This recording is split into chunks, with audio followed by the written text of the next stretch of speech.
Salam olahraga. Kembali lagi di AHM Channel. Sebelum melanjutkan menonton video ini, mohon dibantu subscribe, like, komen, dan share-nya untuk mendapatkan video-video terbaru selanjutnya. Terima kasih, semoga Tuhan senantiasa membalas kebaikannya.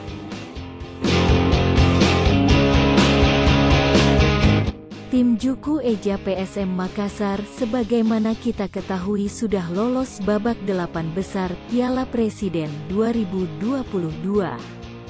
Hal itu, setelah pasukan Ramang julukan PSM finish di posisi runner-up Grup D. Sebagai runner-up di Grup D, PSM Makassar akan menantang juara Grup B.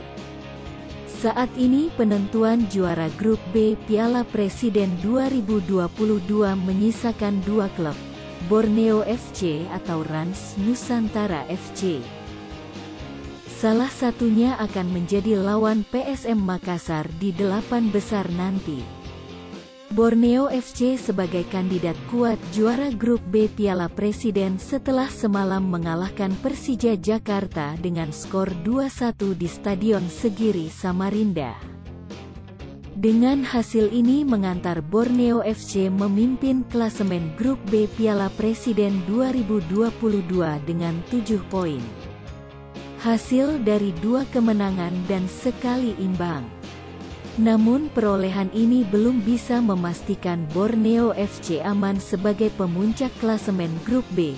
Masih ada Rans Nusantara FC yang bisa menggesernya dengan sama-sama menyisakan 1 laga lagi.